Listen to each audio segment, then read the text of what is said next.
Hello guys, तो कैसे हैं आप सभी। तो आज की कहानी शुरू करने से पहले अगर आप मेरे चैनल पर न्यू हैं तो प्लीज़ उसे सब्सक्राइब ज़रूर कीजिएगा। तो आज की कहानी शुरू करते हैं। ननंद रानी मायके आओ तो अपना सामान लेकर आया करो। स्मिता की शादी अतुल के साथ 5 साल पहले हुई थी। उनका एक प्यारा बेटा था जो 4 साल का था। सास ससुर के साथ भी स्मिता की अच्छी पड़ती थी। कुल मिलाकर कह सकते हैं एक सुखी परिवार। अतुल की एक बहन भी थी जिसकी शादी अतुल से साल भर पहले ही हुई थी। उसका भी एक बेटा था जो स्मिता के बेटे के साथ का ही था। स्मिता की ननद जब भी आती थी तो वह अपनी ननद शिल्पा का खूब ध्यान रखती थी। उसके पसंद का खाना बनाती, साथ में फिल्म देखकर भी आते।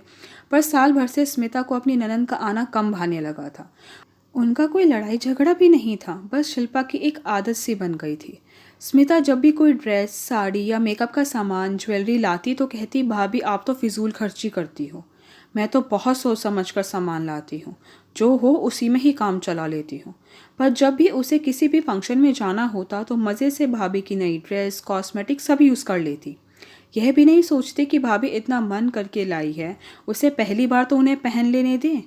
कई बार तो रिश्तेदारों को धोखा हो जाता कि पिछले फंक्शन में तो यह ड्रेस शिल्पा ने पहनी थी, अब स्मिति तुम उसकी ड्रेस पहनकर आ गई हो। यह सुनकर स्मिता की गर्दन शर्म से गड़ जाती, पर घर की बेटी की इज्जत कम ना हो इसलिए चुप रह जाती। अब शिल्पा ने एक और नया काम शुरू कर दिया। मायके ठहरने आती तो खाली हाथ अपने बेटे के साथ आ जाती।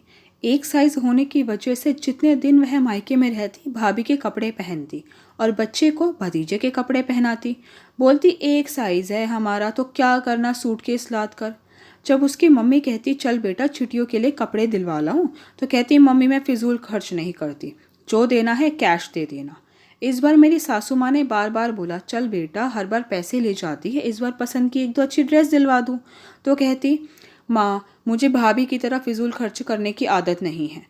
तो आज तो मुझसे भी नहीं रहा गया, मैंने भी कह दिया दीदी मैं भी ऐसा सोचने लगी, तो आप अगली बार किसी फंक्शन में जाओगी तो क्या अपनी पड़ोसन से ड्रेस लोगी। वह शर्म से आंखें नीची कर लेती है और अपनी मम्मी के साथ ड्रेस लेने चली जाती है। मुझे पता है उन्हें बहुत बुरा लगा, पर आगे जाकर रिश्ते खराब ना हो इसलिए उन्हें उनकी गलती का एहसास कराना ज़रूरी था। आई होप गाइस कि आपको मेरी वीडियो पसंद आई। अगर आपको मेरी वीडियो पसंद आई है तो प्लीज़ उसे लाइक ज़रूर कीजिएगा, शेयर कीजिएगा, मुझे कमेंट करके बताइएगा आपको मेरी वीडियो कैसी लगी। अगर आपने अभी तक मेरे चैनल को सब्सक्राइब नहीं किया तो प्लीज़ उसे सब्सक्राइब ज़रूर कीजिएगा। Thank you so much guys मेरी वीडियो देखने के लिए।